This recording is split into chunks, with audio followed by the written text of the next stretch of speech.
Good morning. I hope you guys are doing good today. We've got a nice video today on account of Foundations being dropped yesterday. They actually did the update after I'd recorded my video, so I didn't feel like recording again.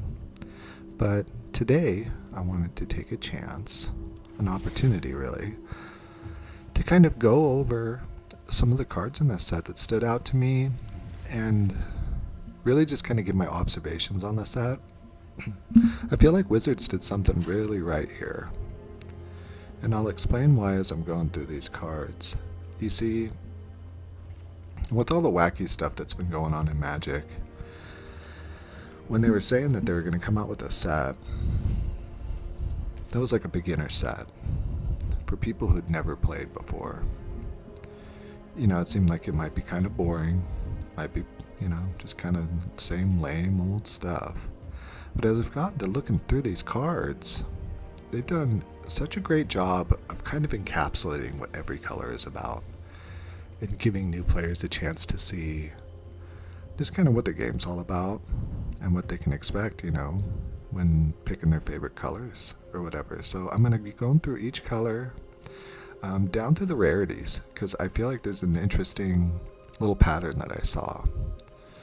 Now here with the mythics, I'm going to be starting at a little bit higher mana cost, but not these big mega bombs or anything like that. Just at 4 mana. I feel like Angelic Destiny. Enchanted creature gets 4/4, has flying first strike, and is an angel. And when they die, you get to return Angelic Destiny to its owner's hand. I love that. It's kind of this idea of angelic ascension, very much on theme with white. Super cool. It's a card I want to play myself. And then you pop over here to blue, and again, at 4 mana, you've got a Sphinx, which is a traditionally blue, creature type. It has flash, very blue, on theme. And whenever it attacks, you can flash back an instant or sorcery card. So once again, this is such a great little snapshot of the kind of things that you expect to be doing as a blue player. It gives new players a chance to see, okay, I kind of like the idea of this taking advantage of the different steps in the turn and doing things on my opponent's turn, as well as getting some recursion going. It's excellent. I mean, it's an excellent card. And then, once again, at 4 drop, the Demonic Pact for black is what stands out to me. Not just because it's the 4 drop in the mythic slot, but because once again, you got 3 different things going on. It's a Demonic Pact, so very much on theme. 4 damage to any target and you gain 4 life. Target opponent discards 2 cards, draw 2 cards, and then, if you haven't dealt with it, if you haven't won yet, you lose. So how cool, making the bargain, taking the chance to get a lot of value from one card, but if you can't make the most of it, you're toast. I love that. Now getting into the red cards, there wasn't a 4 drop necessarily, but really when you look, especially at these 3 right here, with the Dragon Master Outcast, which of course is a reprint, if I'm not mistaken. I can't remember exactly where it was, but I believe I've seen this before.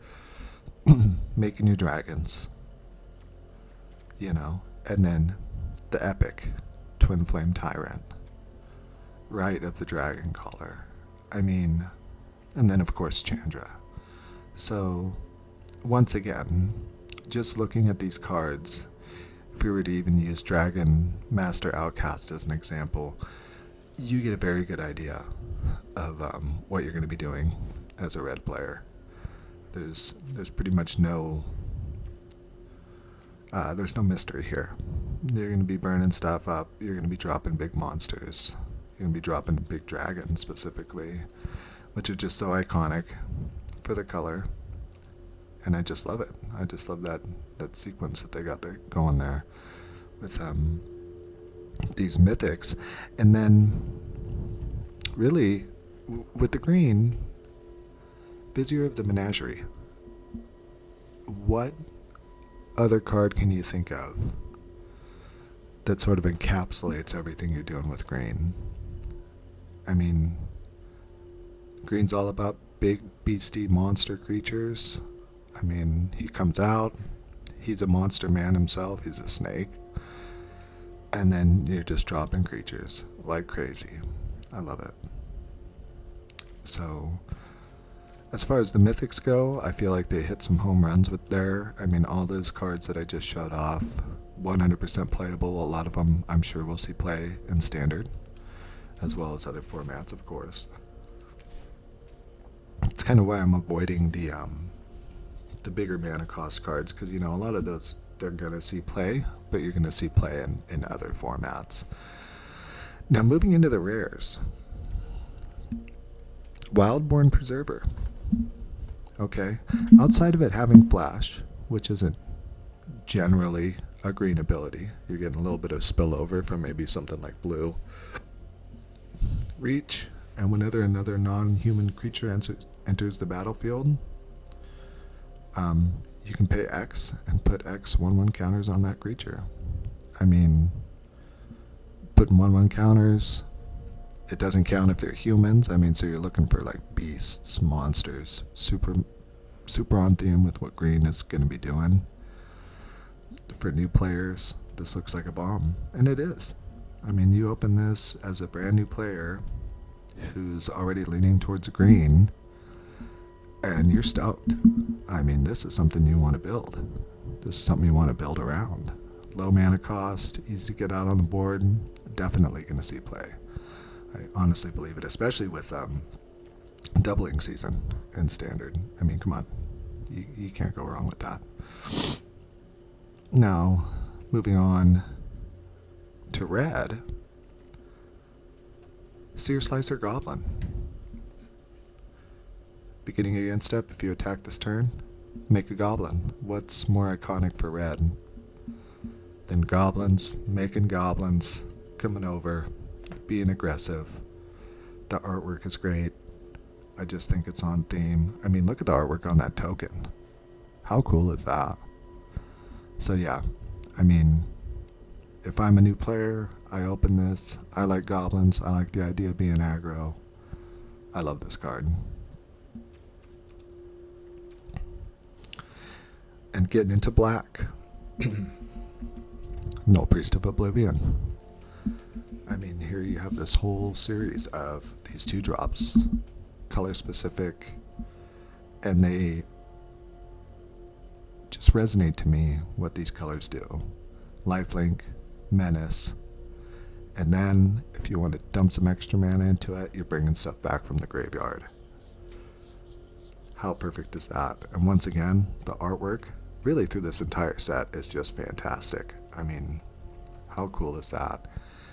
Here she is, and she's bringing this big demon back, theoretically from the graveyard, this big monster back to the battlefield with her. So awesome. And so in blue, even though it's a little bit, I don't know, of the ones I've showed so far, I don't know so much. But you got the Mystic Archaeologist. I mean, pay 5, draw 2 cards. Yeah, it's a little pricey, but, it's not a tap ability. Theoretically, you can generate enough mana, you could do it over and over again. But it's just on theme with blue.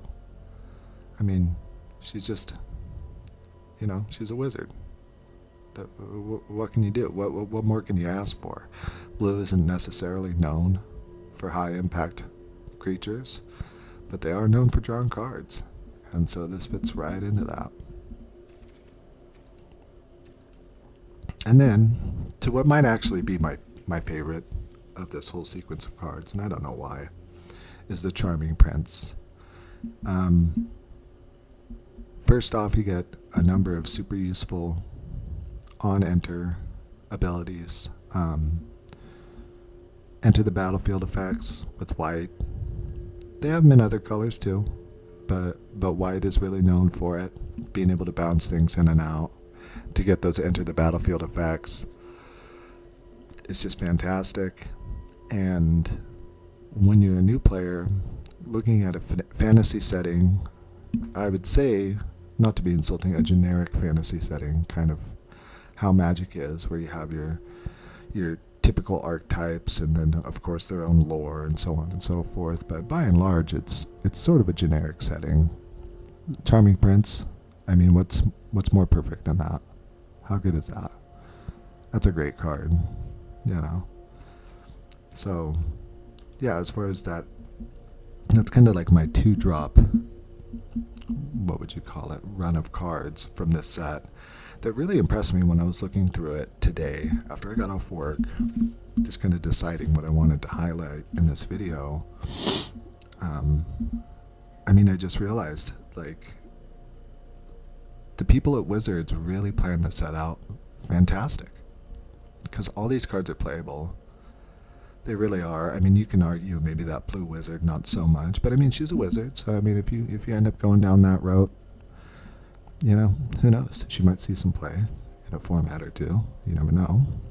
And now getting into the uncommons, because I'm not going to really look at the commons, even though there's plenty of decent commons in this set. There was actually a pretty good run of uncommons for each of the colors. So I just wanted to highlight some of those. Leon and Vanguard. Okay. That's a great 1-drop. It really is, as far as you gain in life and you're getting the +1/+1. If it was a counter, it might be a little bit better. But I think it's a good indication, if you're a newcomer to this game, of what you can expect to be doing with white. You know, the white weenies archetype, it goes back for years and years and years. As long as I've been playing Magic, and I've been playing Magic since, well, I won't even say because I don't want to date myself here.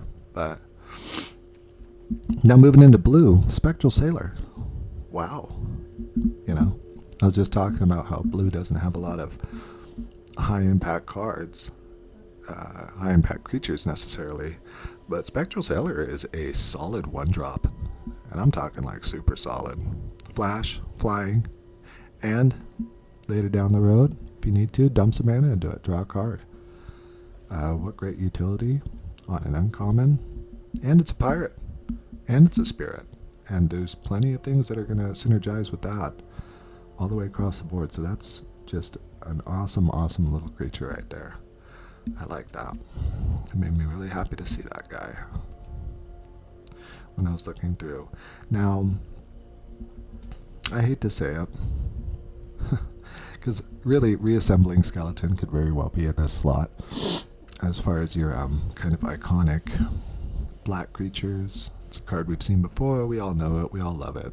It's a cornerstone to many a degenerate combo in certain formats. But the Ghoul. Look at the Ghoul. Comes into play tapped because hitting on that theme that everything you do in black is going to come with a cost, you know. So yeah, you get a zombie, and zombies synergize with zombies very well. There's a billion of them. But it does come into play tapped, but it's a 2/2 for 1. So it's going to serve its purpose, and the artwork, like I keep saying over and over again, fantastic. I love it. I know it's something we've seen a million times before, but I just think it fits nicely into this list as cards that really just sum up their colors perfectly. Frenzied Goblin. Don't even have to explain it. Perfect, right? Berserker. His love for you is like a ticking clock. Artwork is great. The ability is right on par with what you're looking for a red creature. I love it. And then with green, I was actually torn because Mold Adder is a card we've seen before. It's fantastic and could easily serve as an example of what I'm talking about in this video. But really, mild-mannered librarian is right up there too. Quick little one drop, you put out, transforms into a beast, well, a werewolf, you know. And you get the 1/1 counters. What about this doesn't scream green? That's right on par with what you expect to be doing with a green deck. Turning people, like druids, turning into monster men. I don't know. It's cool. I think it fits in very, very nicely. And then we also got some really cool artifacts in this set that I love. Like, I absolutely love some of the artifacts that have showed up in here. For one reason or another, I fucking love fishing pole. I think if I was a kid opening my first few packs of Magic and I saw this fishing pole and I read it, I would think this was such a cool card. It really is. I mean, you just tap a creature, pay 1, bait counter, get the bait counter removed, get a fish. I mean, it's just cool. I don't know if it's ever going to be used for anything necessarily, but as far as items that kind of represent what does an artifact do, like, well, there you go. Like, that's an artifact. It's an item that you get, that you activate to do things. And then, of course, Mazebind Tome, which we've had. I believe it's been playable in Standard. Great. What else sums up an artifact if you're a new player? It's like, okay, there's all these different, item types. There's all these different permanent types. Well, what are these artifacts all about? Well, look at this. A magical tome that you can activate a couple different ways to get useful effects. And then it gets a useful effect at the end when you're done using it. How cool is that? I absolutely love it. I mean, it's nothing too spectacular, but it's good. I like it a lot. And then, of course, when you get up into the mythics, I'd actually look at Maze's End, Darksteel Colossus, Sire of the Seven Deaths, obviously. Super cool. It's going to get played a lot. People are going to be cheating it out. They're going to be doing all sorts of wacky shenanigans with it. You don't even necessarily need to cheat it out with as much mana generation as we have nowadays. I mean, it's just cool. Everything's coming up 7s with this card. See what I did there? But yeah, I mean, Maze's End. How cool is this? It's just cool. If you're a newer player and you're looking at this, you're like, Gates? Like, what is that? Okay, whoa. This is kind of cool, and it looks almost like a Stonehenge type thing. I don't know. I just think it's a cool card. I'm pretty sure it's a reprint, but yeah, all in all, this set really is just kind of a slam dunk. People at Wizards, they should be proud of themselves for putting something like this together, because really just all the way across the board, they hit it out of the park with, as far as basic sets go. Doesn't get much better than this. I mean, even in through the commons, as you look through, you're doing all the things that you expect to do. And it's all 100% on theme. And I just love it. I've been really enjoying looking through these cards, kind of plotting on what I want to do. But what I did do was I decided I was going to throw it together. I practiced this in a bomb match earlier. But I decided to throw together a little standard list. I don't know if it'll do any good. It's just kind of like quality creatures. We got our Vampire Nighthawk back, and I remember when Vampire Nighthawk first came out, the first time it was printed, many, many years ago. And to my buddies and I, it kind of stood as the gold standard for power creep in Magic. Because as far as cards went back in those days, Vampire Nighthawk seemed like the greatest value. Flying Death Touch Lifelink for 3. You know, and it was a vampire. I mean, that just seemed like, that was just bananas, you know, way back in the day. So, I'm happy to see it reprinted. It's back in standard. And I just wanted to get a chance to use it, and it just so happened that I had a couple of them. So here we go. See how these games go. Hopefully I can get a win. It'd be nice. Yeah, no, that'd be a good feeling. Get a W. After my long-winded thoughts on this set just as a whole. Looks like this guy's doing some sort of... See, I mean, when these new sets come out, you never know what people are going to be playing. It just adds to the fun of the game. I've been having a lot more fun getting back into Magic than I anticipated I would. And it's kind of what inspired me to start doing these videos. It's because, you know, I thought it's easy to think, alright, whatever. Oh, okay. This is cool. Making some gnomes.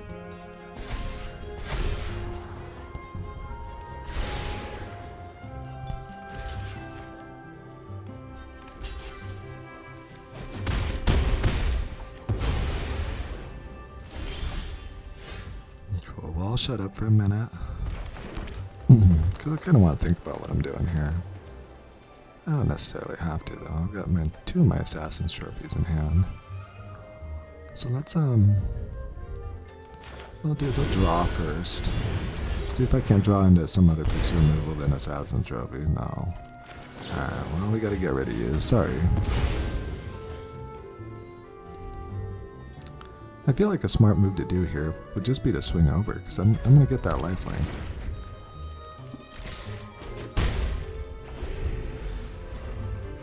Start kind of going on the aggressive. I put the Grey Worm in here because I wanted to have some bombs. This is pretty much just creatures, good stuff. I'm a simple man. I just want to play creature spells, swing over, have a good time. Nothing too crazy.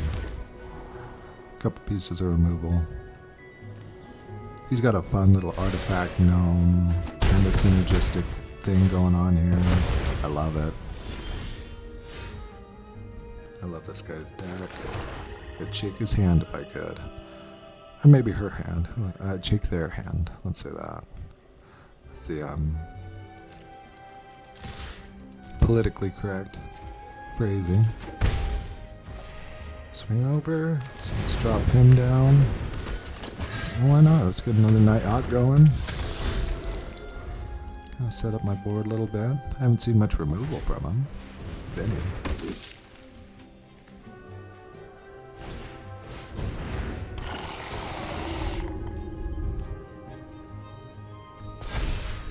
Yeah, what a cool little deck. I mean, for the first thing that I'm going to go up against today, I'm really enjoying this guy's little deal he's got going here. This is cool. I'll actually trade there. Well, no, I'll take the other ones.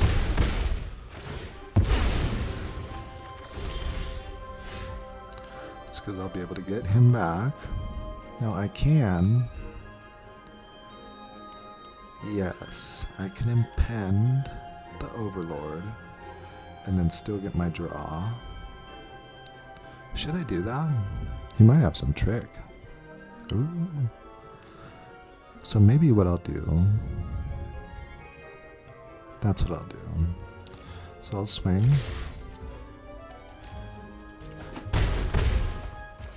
Get my little bit of healing.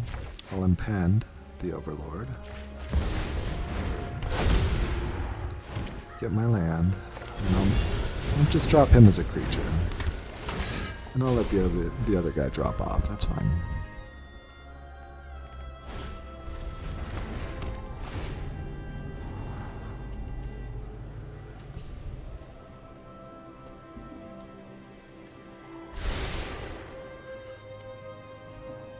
This worm is going to help my Nighthawks turn into something a little bit more intimidating.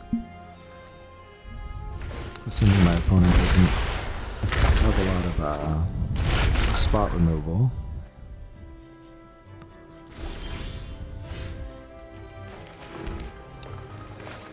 So drop the Great Worm.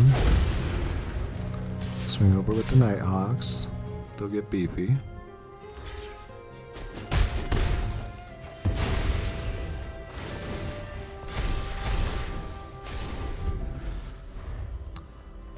Yeah, this is working out pretty well.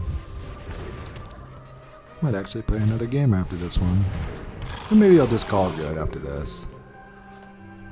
I feel like this has been a pretty solid video. And I got to play against a super cool deck. I mean, you know, you want to talk about something being particularly like meta, super strong. I wouldn't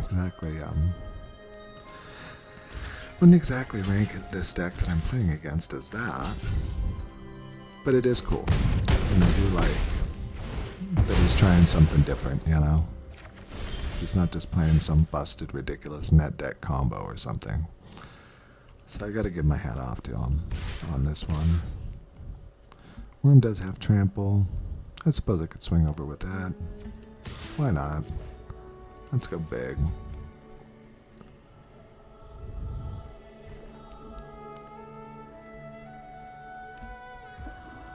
Even if he had some trick up his sleeve and I was still lose right here. And he gave me a good game. That's awesome. I want to talk about encapsulating the fun of Magic right there. That's it in a nutshell. You know, here he's doing a fun thing, I'm doing a fun thing. We both had a good time. Good sportsmanship across the board.